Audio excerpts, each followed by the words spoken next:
Shalom, shalom. Let me see if I can get the audio and the video and all this working. Thank you, Hashem, for your help. Toda Rabba Abba. This is going to go here. Okay. Baruch Hashem. Mitzia. Let's tell Carla. Carla, if you're on YouTube Live, you can now come into Zoom. We finally got it running. What a miracle, Baruch Hashem, so that we can get going here. Hello, I'm sorry for all the... No, I'm not sorry. Everything is fine. It is always happens only with the internet always.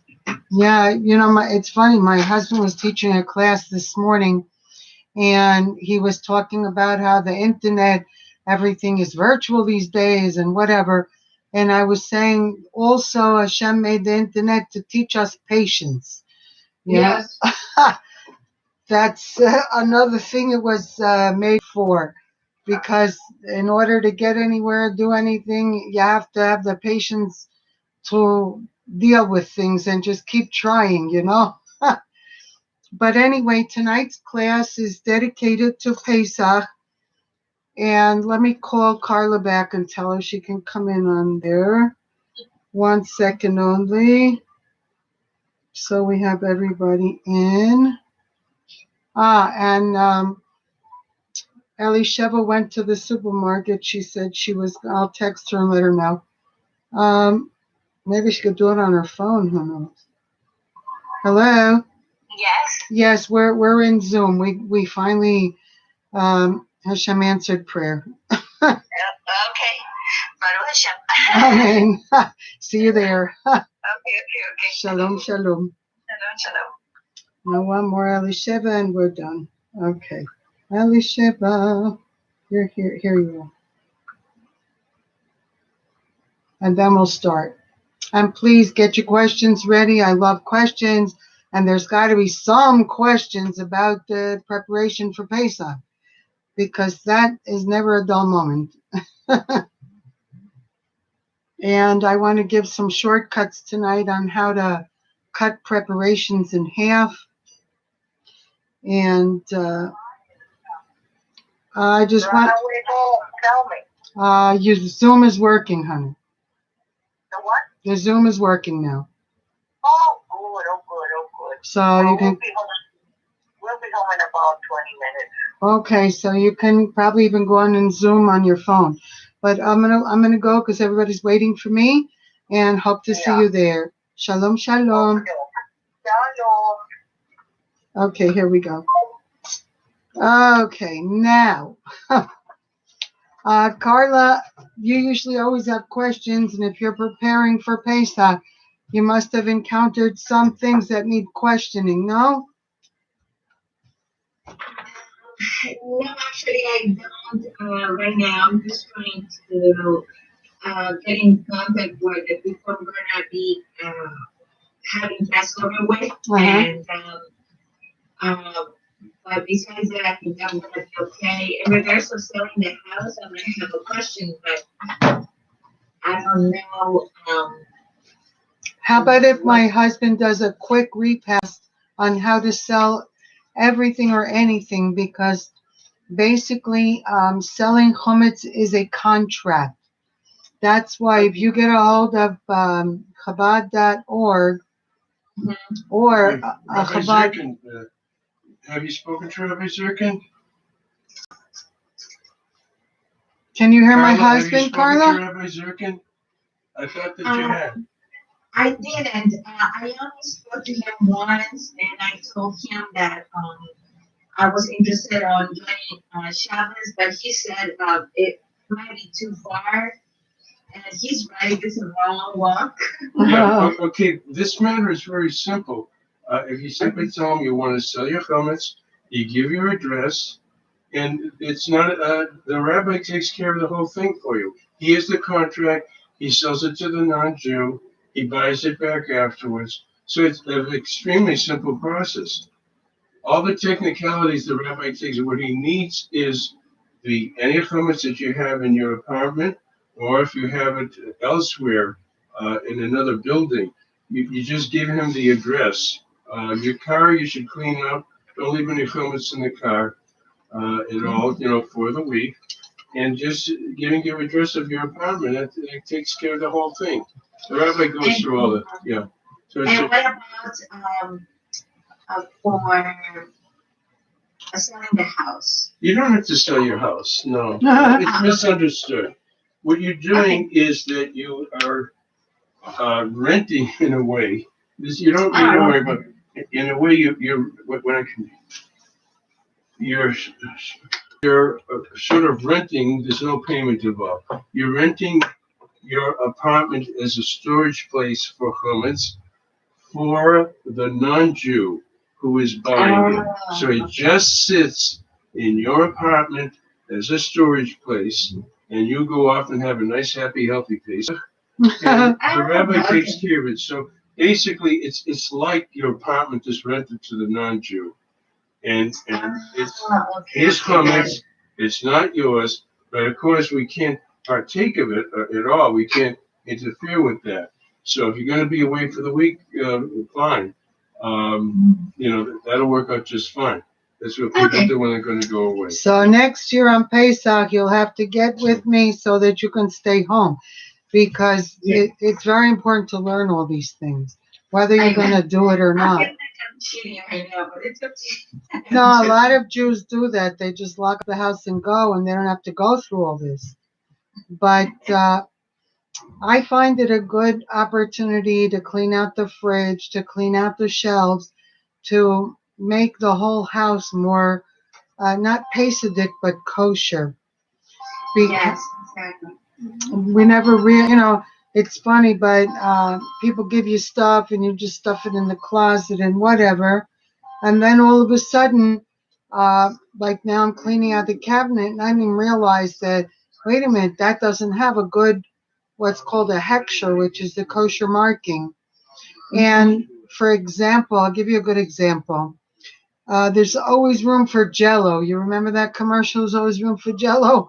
So the problem with Jell-O is that the kosher marking on the Jell-O is a very low level of kashrus. In other words, it's a conservative shul marking, and they're very too lenient on everything. And the problem with gelatin is that if it came from a pig, it's a problem, So But Jello, I always buy it from this kosher, so that's not from. well, I found this in my closet. This is Lieber's. Lieber's is That's the one I have. it's not just kosher, but it's kosher for Passover. So you can use it even, and if wherever you're going, you should take some stuff with you, because even like hot water or whatever, what are you going to do if you're in your room and it's between meals and whatever? What are you going to do about eating? You can't just go around the corner, especially with COVID and all this junk going on. So it's very important to be very careful with what you're buying and what you're using. I would, if I were you, and what we're also traveling for the first days of Passover, and what we're buying is, besides tuna cans, and salmon now comes in a can like a tuna, and the mayonnaise has to be kosher for Passover. It has to say that, because other mayonnaise is made with a vinegar or certain things that are not kosher for Passover. A lot of times in the past years, I made my own, which is taking eggs and oil and whipping it up with a mixer. And I'm sure you can find plenty of videos on YouTube about that, how to make kosher for Passover. I'm going to be more selective this year in regards to Passover and what I'm going to eat also. I'm going to be eating a little myself. But it's very important. You're not going to eat dry matzah. So peanut butter is an option. Jelly is an option. But of course, everything. Peanut butter's not kosher for Pesach. It's not? Peanuts. Is We it don't use peanuts, kitnios? All right. Kitnios is only for the Sephardic, but And that's a whole story in itself. Maybe my husband can share a few minutes on that one. But my mother was Sephardic, and I grew up with the Sephardic traditions. So that gives, because I live on rice and beans. Meat is like a stranger in my house. So, yeah. And I have for meat, but like before my husband came, the only time I would eat meat is on Shabbos. During the week is rice, beans, salad, But that's a whole nother teaching in itself. And if you're of Spanish origin, you probably also grew up on rice and beans. But No, actually, I was raised in Bolivia, and nobody eats beans there oh at wow. all. Oh I learned how to eat beans in the United States. wow. Isn't that interesting? Okay, Husby, if you want to come over here for a minute, we could use your help as We usual. do eat a lot of potatoes, though. Right. Well, that's the normal Pesach, meat and potatoes or fish. What else are you going to do? And there are vegetables you can use, although one of the Chabad customs is to only use vegetables that have peels, that you peel it off. But some people hold that, some don't. It's a whole, let me move this so that we're all in the picture. Oy. There we go. I think we can fit both now. If you can come a little closer, and I'll move this one too. There we go. Now we got to move the lamp out of your head. And move my chair now. There we go. Now we have both of us. So, husband, you want to give us an abridged version of uh, why we know it's because of customs, know that the Sephardic can eat kitnios. And what is kitnios? And what are the exceptions to the rule? And but everything on an abridged version, so that, because I know that could take hours, yeah? And we can't do that. We could simplify it. There are two major groups in terms of Orthodox Jewish people. There are many other subgroups as well, but basically we speak about the Ashkenazic community and the Sephardic community. So the Sephardic community, centuries ago, had their own chief rabbis. They had their own rabbinical judges, and because they were together in the various countries, including Spain, as you know, and many of those other countries. So therefore, their customs are in many cases different from the Ashkenazic, which is more of the Western Europe rabbis and communities for many years ago. So we have a code of Jewish law. The code of Jewish law, the main text actually was written by a Sephardi. And because the Ashkenazi community in Western Europe had different customs and in many cases different decisions, so therefore there was a great rabbi who edited the Code of Jewish Law for the Ashkenazi. So the name of the great rabbi who wrote down the Code of Jewish Law, which is not, it's a huge, it looks like an encyclopedia with very large volumes. And, make sure they can all hear you. You need to sit very large volume. Can everybody hear me? Over there, they're not. It's over there. Can you hear me, everybody? On Zoom. Yes? Move it, Can everyone hear me? Yeah. Yeah. Please let us know because we'll change the position of the microphone. So the author of the Code of Jewish Law was actually a Sephardi. His name was Rabbi Joseph Cairo. Very, very great man. And the book that he wrote, which is massive, many, many volumes. There's a volume on your daily laws. There's a volume on Shabbos laws of the holidays, and so on and so forth. Judicial prudence, the law codes, the Code of Jewish Law, the unabridged Code of Jewish Law is a huge encyclopedia. If you go to the bookstore and you want to buy the Code of Jewish Law, they'll give these two volumes. They say that's the Code of Jewish Law. That was written by someone else. It's an abridged version for daily household use. And it only has what you might call the most frequent situations, whereas the Code of Jewish Law, as they say, is a huge, it takes up a whole uh, shelf or several shelves, and the volumes are enormous. The volumes are very big. So without going into too much detail more than I have already, we understand why now that there's two major groups of the Jewish people that follow the Orthodox tradition. They're both equally great, equally holy, and the question where you come from. What is it? What? We didn't hear you. Say it again. Metzia? Hello? Yes, Can you hear us? yes, I can hear you. Oh, okay. Any comments or questions so far? No. Okay. But later, I just want to ask you about what's the issue with the vinegar?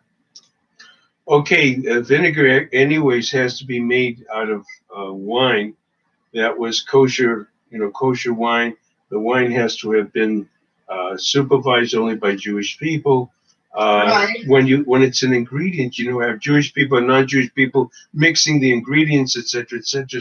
So that's why it gets into a major problem. It's not because the question of it's leaven or not. It's not hummus. It's another problem. It has to do with wine and the production of vinegar. That's what it really has to do. It's an issue in itself. It's not a Passover issue. It's an all-year issue. It's an all-year I know, issue. Yeah. But the vinegar that we are buying is kosher, If right? it has to be also For you need Passover. supervision too for Passover also. It has to have Passover supervision. Okay. But getting back to this topic, which I don't want to take up too much time with it because Yiska has her agenda. So we have two major groups of the Jewish people. Within those groups, there's also smaller subgroups too. But there's basically two major divisions, the Sephardic community and the Ashkenazi community. Both are equally holy, both are equally religious. We're talking about Orthodox Judaism here. Hasidic Jews often are from the Ashkenazi group, some are from the Sephardic group too. As they say, the subgroups within the two. And here's the problem. There's a number of issues, a number of situations where the Sephardic community has a different opinion on the law than the Ashkenazi. And there's many Sephardic customs that are followed only by the Sephardic groups and not the Ashkenazi. So Okay. one of those differences is with regard to what you can eat on Passover. The Ashkenazic rabbis saw that people were using beans, legumes, and rice to make bread, to Wow. make various types of cooked dishes, various types of foods, and also to make bread. Wow. People were poor and they couldn't even afford flour, and they were making bread out of these peas, beans, lentils, rice, and things of that nature. Wow. That's not hummus. That wouldn't have been the problem. The problem was that people not having this nice video that we have, Yeah. they did not know really the laws of Judaism. And some said, well, if I can bake cornbread and I can bake bread made out of rice and beans, etc., then I could use regular flour too, which of course is hummus. So to prevent the confusion, so the Ashkenazic rabbis edited the Code of Jewish Law, and therefore we don't use these products at all. They're not hummus. They could sit on your shelf. You don't have to sell them. They're not leaven. They're not hummus, but we don't eat them. The Ashkenazic do not eat them. The Sephardic, as they say, What is it called in Hebrew? Kitnios. the word kidneys means beans. It means beans, actually. Include things like corn on the cob, too, things of that nature. So The Sephardic rabbis did not feel that that was necessary. There's a number of situations in which the Sephardic differ from the Ashkenazic. So those who follow the Sephardic custom, a rabbi once asked me, do you want to become an honorary Sephardi? I'm not going to go into why he asked that, but you want to become an honorary Sephardi and you won't have this problem that I happen to be dealing with at that time. I can't go into the detail. Well, I didn't become an honorary Sephardi, and I had to suffer the consequences. I married one, thank God. I married a wonderful one. So that's the reason for the difference in the diet there. Again, the kitnios don't have to be sold, even if you're following the Ashkenazi custom, because they're not leaven. They're not chametz whatsoever. We do not use them in any food preparation throughout Passover. That's all. We're talking a sacrifice of 1 week, yeah? Now, some Sephardic communities also don't use the beans. It's not all Sephardic. Some do and some don't. So that's the background behind that. But the option is there for them. If you're going to be Sephardic, I'll be Sephardic today. I'll be Sephardic for the week.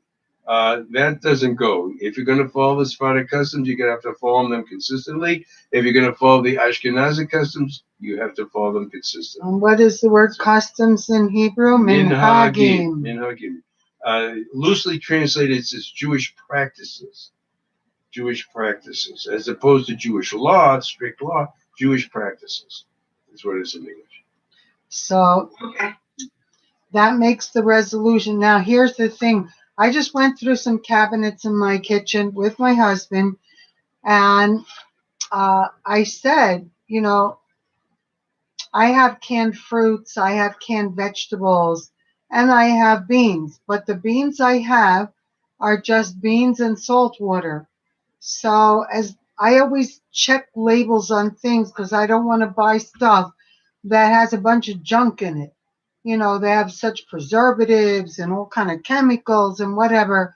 And so I'm very careful not to buy stuff like that, not just for Pesach, but year round, because it's for health reasons, It's much better to eat what's natural and not what these people want to put in there, So we went through that cabinet, and the majority of everything in there, I probably won't use for Pesach, most of it. But because it's not chametz, I don't have to take the whole closet out, pack it all up, send it somewhere else, and go through all that work. No. All I have to do, like, for example, I have a glass cabinet where I have all the glassware. All my porcelains and things that are not clear glass go on the top shelves, and they're going to have a tape because we will not use them for Passover. But I don't have to pack up everything, take out everything.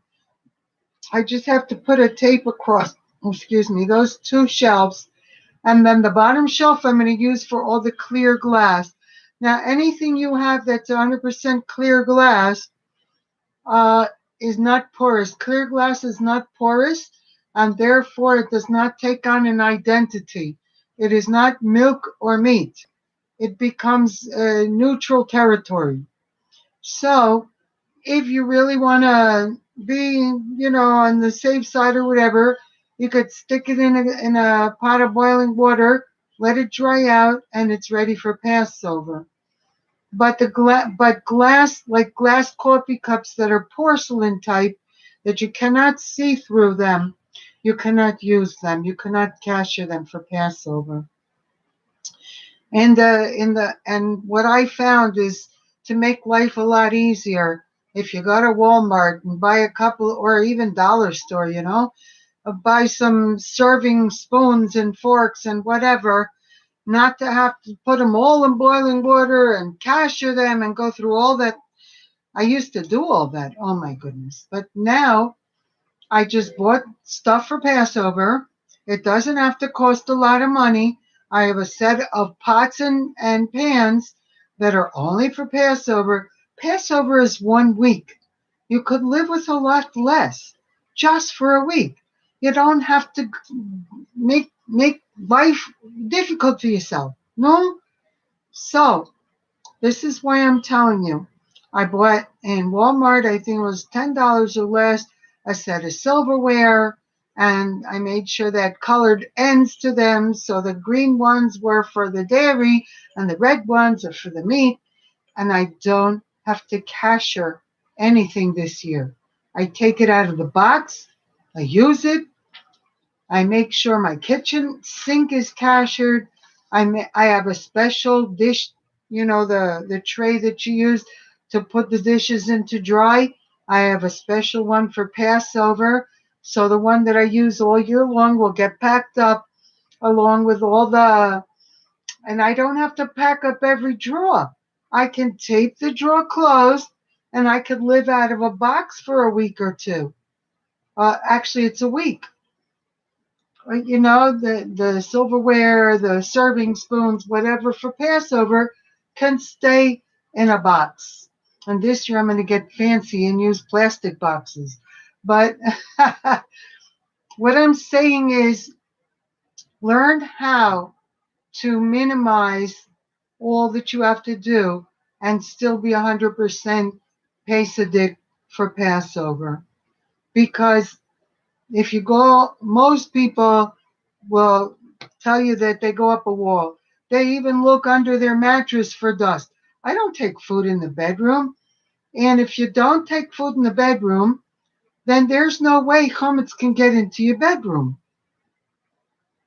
And if you don't take food in your living room, except to your table, then that is where you will have to be. And let me tell you another great idea. We went to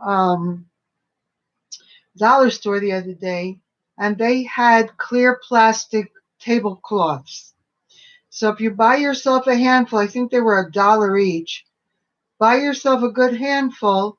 Every time you have to use a table, you just cover it with the plastic, and you're ready for Freddy.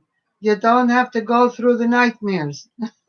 When you finish eating, you wrap up the plastic, throw it away, and you're good to go. Put a new clean one there. So, and even in like counters that you want to use in the kitchen or whatever, in the kitchen, since there's always a lot of bread and cake and da da da da, da, those you have to make sure you clean first. And if I were you, I'd even cover them with aluminum. But after all of that, you put yourself that plastic and you're good to go. And for cleaning as well, because if you clean too much the aluminum, you're going to ruin it. You're going to make a hole in it, and it's not worth what it costs. No. So in the refrigerators, you wash everything down with good soapy water, and then you take some boiling water. I have a tea kettle that I use for the stove. That all that's ever been in it is boiling water. I've never put it in the sink. I never washed it out with a sponge from the chametz, so it's good to go. All it's ever had is water, and it's good to keep one of those around always as well, because with that you can just pour your boiling water on the counters and here and here and here, and you don't have to go through a bunch of stuff. Or take one of those clear glass cups, pour the water in there, and do little by little on the counters, in the refrigerator, the tabletops, and you're good to go. Is there any questions, good comments, anything from anyone? Wow, hope I didn't put you guys to sleep. Yeah. All right. So, questions for me or my husband? Look, I forgot to move this. So we're going to do, and I'm teaching. Okay. Anyway. You're the star of the show. No, there is no star. Hashem is the star.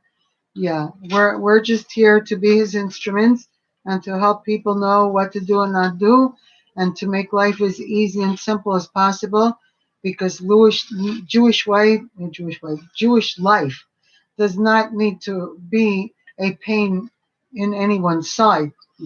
So it's all a matter of learning the laws, getting them down pat, and then finding the shortcuts to things, and still be within the law. Yeah? And it just takes like thinking things out, making lists of things. What do I need to buy? What do I need to pack? Where do I need to clean? And you make yourself lists of everything. So that way, when it comes to, and then you can sit and look at your list of everything and you say, okay, this comes first. This is more important than this. And I have to have time for this. And like I spoke to my husband before we got into the class about making a list of our agenda for tomorrow so that we have time to clean, time to box up what we're selling in chametz, and then time to do whatever else needs to be done. We're going to take everything out of the car. We have to vacuum it out, and then it's good to go. And like I said, the selling of chametz, if you don't find it online at Chabad, any Chabad rabbi can help you by phone. You don't have to go there. And I'm going to let you know that if you have children that don't live in your house, you can also put for their chametz to be sold as well. So whether they're religious or not, you can back them up on that one, you know? And it's got to help and not hurt. If anybody has any questions or anything, please stop me. Say, wait, I want to ask a question. Don't let me go, because I can go on and on and on and forget about the question sessions. So we're not going to chew your ear off for hours tonight. Mitzia, you want to say something? Yeah, I wanted to tell you that if somebody works, for example, and you have some kind of habits at your workplace that belongs to you, you have to sell it too, right? Yes, what you should do, if you have a locker, do you have a locker where you keep your chametz? A special cabinet where they allow you to leave your food? Or a drawer? No, yeah, but it's not about me. I am not working anymore. I don't go to work anymore. We are working everybody from home, but in general. Okay, in general, if a person has, let's say, a locker, like the workers have a locker, and they can keep snacks there, you know, when you need a snack, and then you have a Or coffee a break, drawer? lunch break, whatever it may happen to be, draw on your desk, whatever it is. So Yes. if it's not too much stuff, best thing is clean it out altogether. Clean it out altogether, and either eat it up before Pesach or have it sold with your chametz. But you're right, you're responsible for it. Since that's You your have to sell area, it, right? yeah, you would have to sell Right. it. Either consume it before Pesach, you have to sell it. Now, let's say you'd rather leave it there. So what you do is when Put you it in a tell bag the and rabbi, tie the bag closed. well, it can stay in that drawer, whatever. It can stay in the cabinet at work.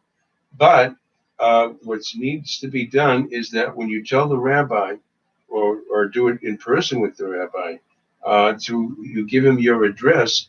You give him every single address where you have chametz. Let's say some people are wealthy; they have a winter home, they have a Yes. summer home, and they have a timeshare or something like that. Whatever it is, wherever that is, even if it's on the other side of the earth, the other side of the planet, that it's your chametz, you're responsible for it. So when it's sold to the non-Jew, each address should be given, so that you will not be violating Shabbos of only chametz on Passover. This is a wonderful question, very, very wonderful question. That even though it's in a different building and you're not even going to be there for Passover, it has to be sold, or it has to be displayed. Wow, that's interesting. Okay. And the car too.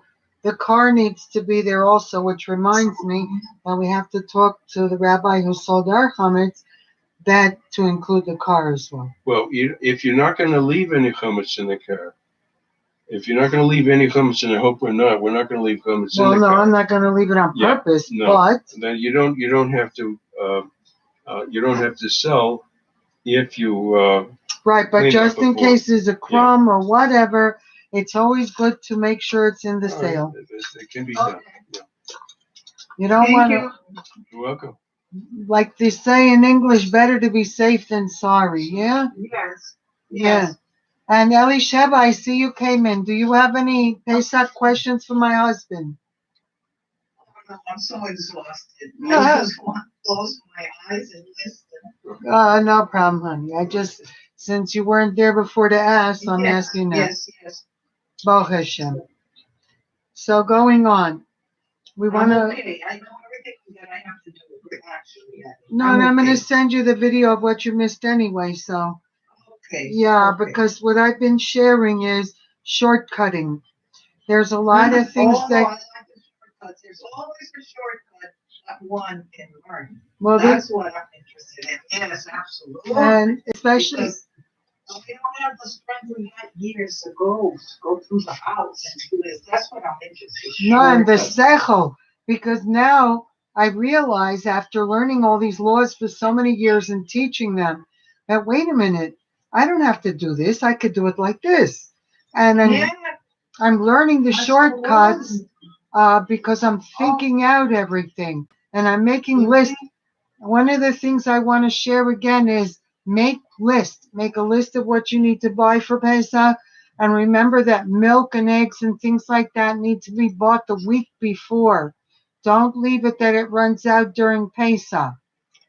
Okay? What about the eggs? What did you say about the eggs? My husband will explain. To boil eggs? Why No. do I need boiled eggs? They don't have to boil, no. It's customary. You talk about the Speak up, Seder. hon. You talk about the Seder, or just in general? Oh, you have to have a boiled egg. No, Yeah. about shopping for milk and eggs You before you Pesach. don't have to boil them at all. Just purchase them. Purchase the Oh, eggs yeah. before, unless there's a kosher store near that one of you mentioned. If you have a kosher store, they'll be sure to have eggs that are usable for Passover. I get eggs from the chickens right there in the farm. Oh, well. Beautiful, organic eggs. Wow. 50 cents a piece, $6 a dozen. They're worth it. Get them, your Passover eggs, get them before the week of Passover. I got them yesterday. Yesterday, no, Friday. Now explain why. Because The chickens are eating, they may be, actually, it depends what they're feeding them, especially organic. The chickens are eating chametz. We don't want to have any benefit on No, pizza. these chickens eat walnuts. oh They well, Only and fed they're walnuts, fed yeah, fruit. yeah. They don't eat anything made from any of those chicken feeds. wow, They know that goop. They don't eat that. wow, If wow, you're wow. sure that they don't eat, They don't. anything I've that, seen the big yeah. pen and everything. The lady Excellent. owns the little farm. It's a beauty of a farm. Yeah. It's It's good, incredibly yeah. careful about everything. And on top of that, she knows that I'm fussy. So that Okay, oh, yeah. okay. That If reminds you me. know for sure, then you won't have a problem. Oh, If you yeah, know no for sure. problem. No. The same I'd problem rather is go with without milk, eggs. that you don't want to purchase milk that was milked on Passover where the Oh, cow I buy ate organic from. No, I'm just milk. explaining the lot. Where the cow ate maybe different types of feed that they give them, some of which may be leaven, which may be chametz. It depends what's cheapest for them. That's what they do today. For a while, years ago, they were talking about feeding cows newspaper, man, something so vey. stupid and dangerous. You have the ink on there with the chemicals and ink, because they figure you can feed them anything. We live in a world today of Mr. Goyim, crazy people. So to get back to it, better to be safe than sorry always, and that's why I wanted to have my husband share that, so that you all would know why or what. Yeah, not just. No, And so- the eggs and the chicken are two things that very, okay, I'm difficult to deal with when it comes to food. Oh, yeah, they think it's crazy, and then they copy me, they say, well, then you're right, I don't want to eat cat food anymore. I Duh. said, I'm off of that Torah thing. That apron smells so bad, and I don't want you hearing when you smell bad. Oh my goodness. I gotta give them a toothbrush. I have so many toothbrushes for visitors. I said, you gotta come in junk. You have a breath, you need to brush your teeth. They do. Yeah, but going on to Pesach again. Okay. Yeah. So what we're doing is We have to make sure that the stove also is very cashered. And I was talking to my husband about that because it's amazing that nobody thinks about it, or not too many, that the stove top, it lifts up and you can get like under the burners that way. Or you have to lift all that and clean it. There is right. There are little legs that fold out to keep the lid up. They keep the lid up. So you have to clean that out as well. And the top of the stove, of course, without question. Besides cleaning the top of the stove as carefully as possible, because food very often falls there, you're going to want to cover in between the burners with heavy-duty aluminum. And you want to turn on the burner for like 45 minutes. Do one at a time. Just one at a time, and that burns up any chametz that's in the burner. In fact, right around the burner, sometimes they have these burner bibs, or there's like an aluminum, like a little aluminum. They sell them at Walmart. That if cases of spill, it goes into that. Change them for Passover. Burn out the burner, whether it's gas or whether it's electricity. Burn them out one at a time. Don't do them together because that can sometimes overheat the electronics in your stove. We don't want to cause anybody damage. So you do one at a time for about 45 minutes each one, and that gets it red hot and burns up any chametz. That's a koshering in itself. Using the oven is a little bit more difficult. You have to put it on broil. You have to clean up very carefully, put it on broil. If you have a self-cleaning oven, you're good to go because that goes at 900 degrees. Oh, that really, what you have is just ash. When you open that afterwards, you notice you can just see the ash. That's real cut. That's really greatest if you could do that. But for those who don't have that, right, if you don't have that, use your easy off. You clean the oven. I never used my oven. I haven't used it some ever. people don't. Yeah, some people avoid it altogether. Let's talk about a kitchen table or a dining room table. So if food goes right on the table, you have to scrub that. Has to really be carefully scrubbed. A dining room table may be a nice piece of furniture in which you put pads on. Some people have these pads that they always keep them on the wood of the dining room table. Placemats are called. This is a pad. This is something that really, there's 3 or 4 of them. You put it on the table, and you never put food on them. Never. You put a tablecloth or 2 tablecloths over that. So that's pretty easy to get ready for Pesach. You change your tablecloths. That's all. You change your tablecloths. Seats and chairs, dining room chairs, kitchen chairs, you have to check and see if any crumbs got in the crevices, between the cushion of the chair, sometimes the cushion and the frame of the chair, things like that. If you don't have little kids around, it's a lot easier. You wipe them around and make sure that there's no crumbs that are on the chairs like that. And do 1 or 2 a day or something before you know it, it's done in a few days. I'm trying to think of what else might come. And you can ask questions yourself, please. And that reminds me of things to talk about too. So what goes on is that, for example, when we're going to go through the refrigerator, it can have things in it that are not necessarily chametz, but you can eat it on Passover.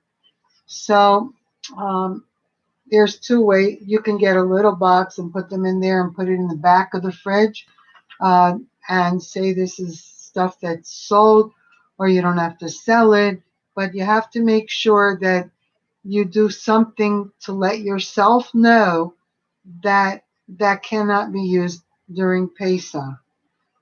Some people just bag things up and bow or knot it, and then it's pushed to the back of the fridge so that you don't have to waste it by not having refrigeration. But it's not part of your ownership for that week. Okay, I want to speak about that just for a minute too, and I'm glad it was brought up. When you sell the hummus to the non-Jew, the rabbi's your agent. He does it for you. It's a real 100% bona fide sale. It's not a symbol. It's not a trick. It's not a joke. It's a real sale.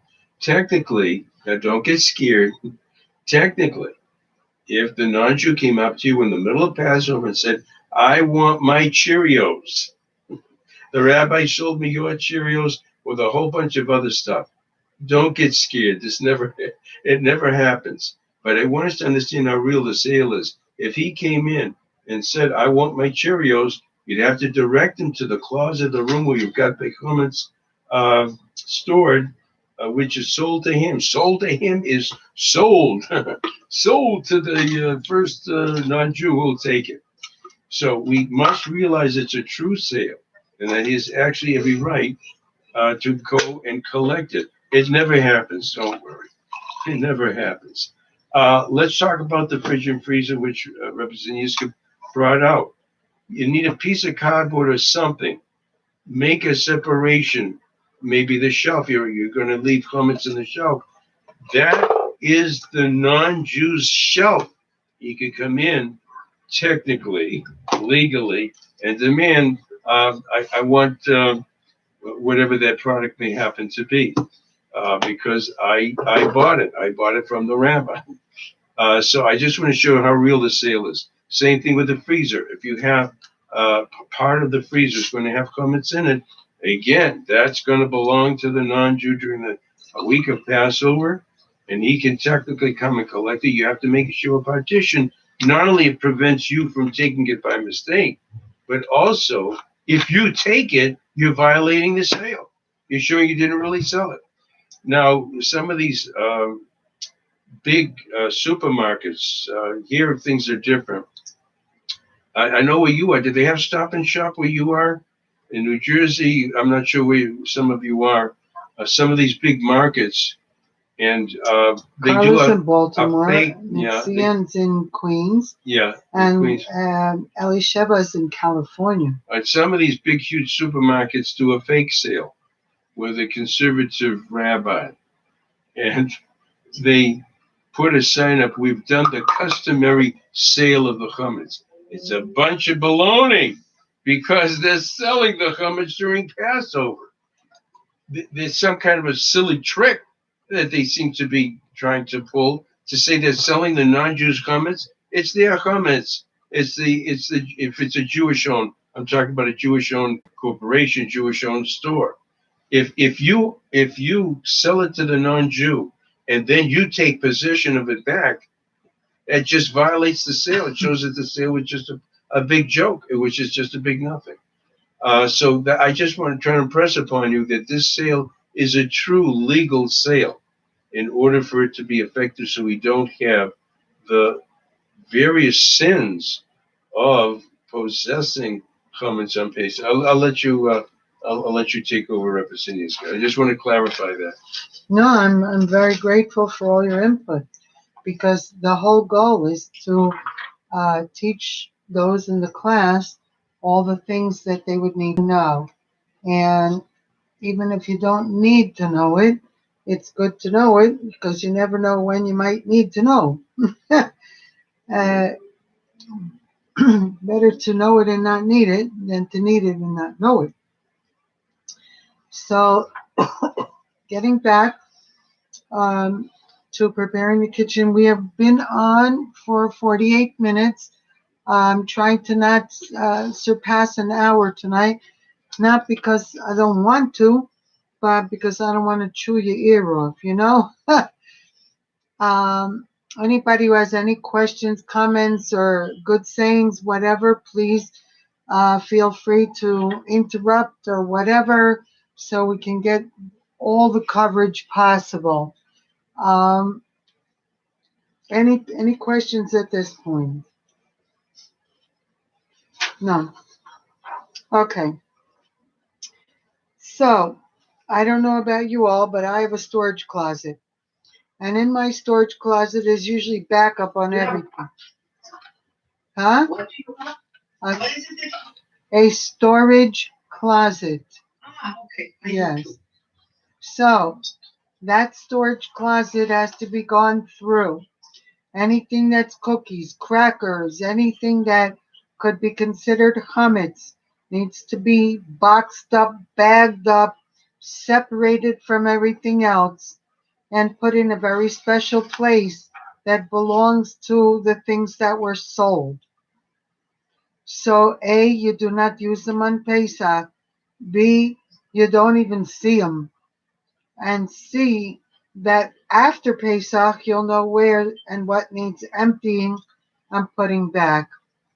And what I'm going to do for Passover or Pesach, since we're going to be away for the Passover Seders, we're coming home for the last days of Pesach. I'm going to just have a couple of parts of shelves, not half and half, no, but like tape the top shelf, tape the middle shelf, and just have open the bottom one so that the things I need to use for Pesach will be the only things that are actually available or visible. And even down to how many burners I'm going to use if I have to do cooking. We're not gonna use the oven at all. We're just gonna use the stove tops. So whatever we're using for Pesach has to be Pesach in order to use it. But things that we're not using, we just have to make sure it doesn't have chametz. You were gonna say something, Elisheva? I'm fine. Okay. I'm with you. I'm on the same page, same line. That's work. Baruch Hashem. Yes. So if my husband would be so kind as to share, what would be the difference of the other burners that we're not going to use to the one that we are going to use? Well, it's important to kosher whatever burner that you're going to use. And actually, it often may pay to kosher all the burners. It's not all that much work. You're cleaning off the top of the stove anyway, and there's no need to confine yourself just to the one burner.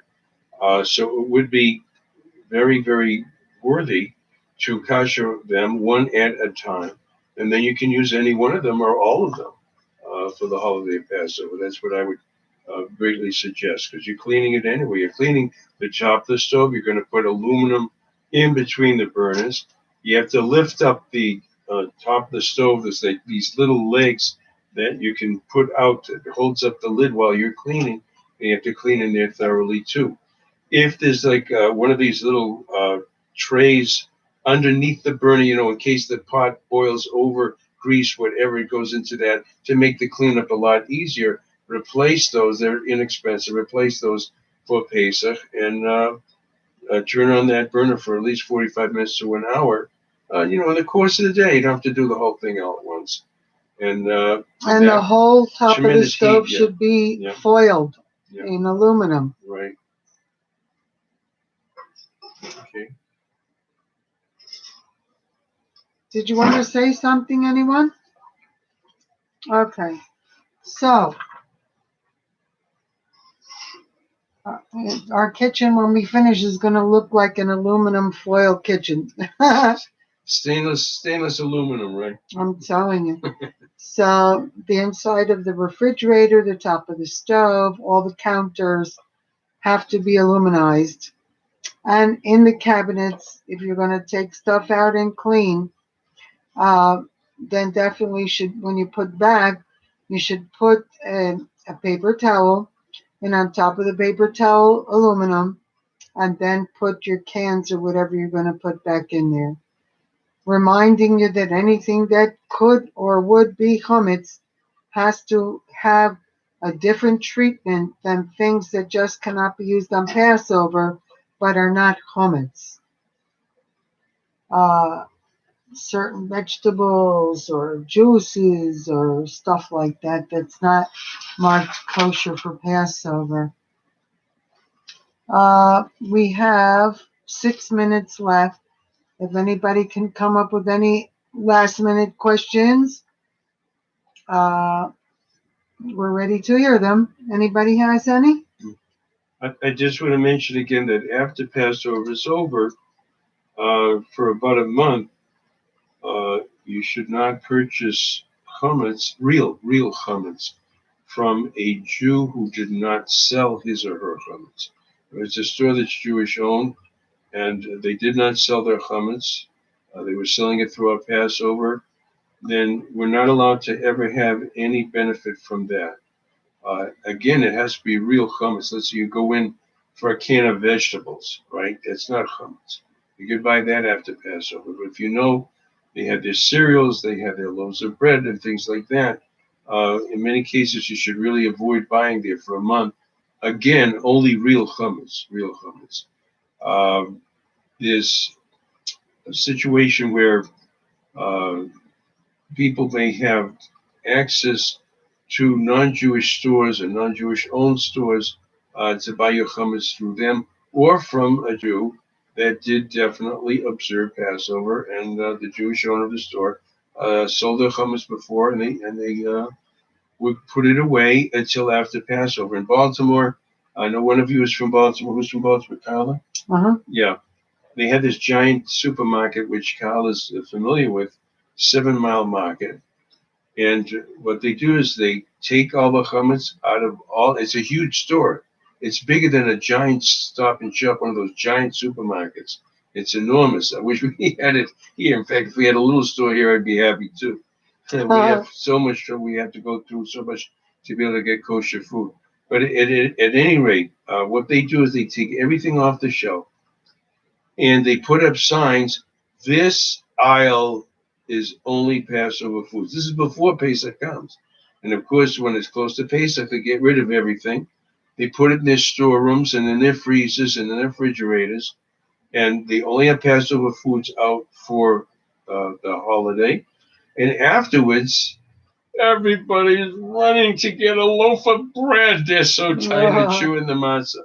Oh, they get such a crowd that they run out of the bread. They run out of the bread, and you have to wait till it gets replenished there, because everybody, of course, is so hungry for a soft piece of bread instead of eating the hard matzah. But please bear that in mind as well. Make your plans in advance. Here's another thing that can be done, but please be careful with it. Let's say you want to buy some chametz before Passover, so you'll be able to use it after Passover. You're going to put that away. It will be sold to the non-Jew, and after Passover, you'll be able to use it. I remember one year I taught in an Orthodox school, and they bought, I don't know how many, 40, 50 loaves of bread to freeze to be used after the holiday, after Pesach. Was sold, of course, to the non-Jews. It was an Orthodox, in fact, a Hasidic school that I worked at. I was a principal there. So I'm just telling you that that's a precaution that can be taken. You have to have room. You have to mark it off. The fridge, freezer, you're going to have to mark off that this is going to belong to the non-Jew during Passover. But it partially solves this problem of having bread, for instance, after Passover. You get it in your freezer. The rabbi buys it back the Sunday night. I said wait 2 hours after the holiday's over, then you're surely clear. The rabbi certainly bought it back by then. And then you can use it. Any further questions? No, that's excellent, excellent. Okay. And I'm going to ask everybody in the class to pray for all the Jews that are caught up in Christianity, doing idolatry and not knowing it's idolatry. There is no man that's God.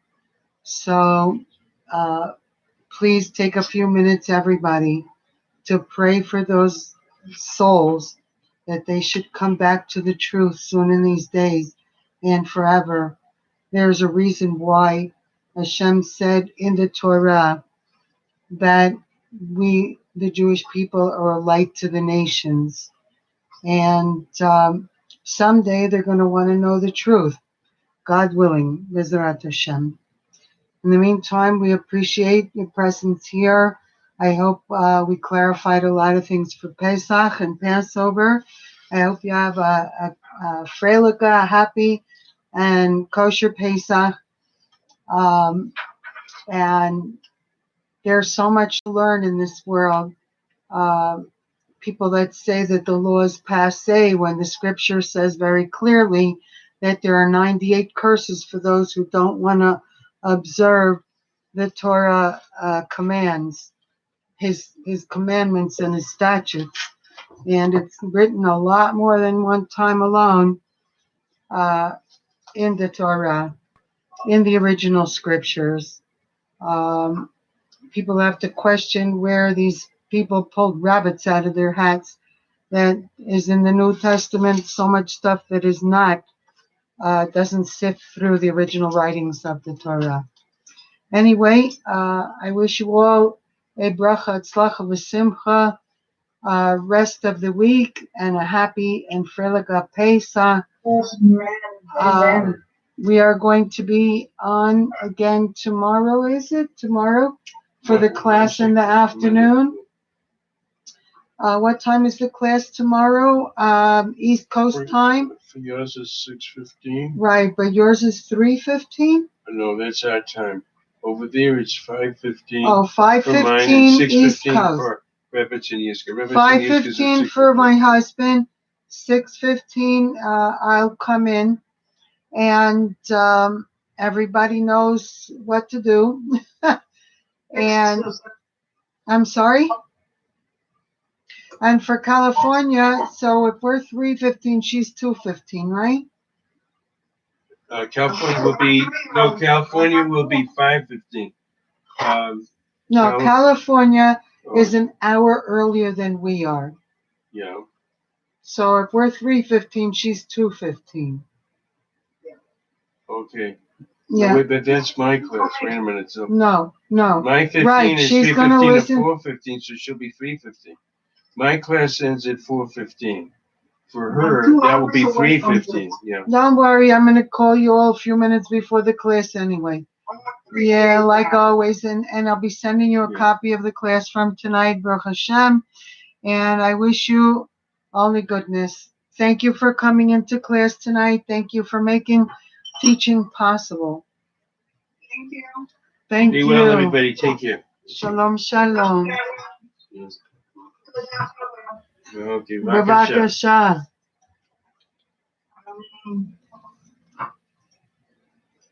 Okay, and from YouTube, thank you for coming in. Hope everybody enjoyed the class. We're trying to get the truth out. There's only one truth in the world. There are no religions. There is only what is truth and what is not truth. And it's written that in the last days, when the third temple in Jerusalem will be built and Mashiach, son of David, will come, that evil will be removed from this world and the entire creation will all unify under the truth of the Torah and only the truth. Have a blessed evening. Have a good Passover. Shalom, shalom.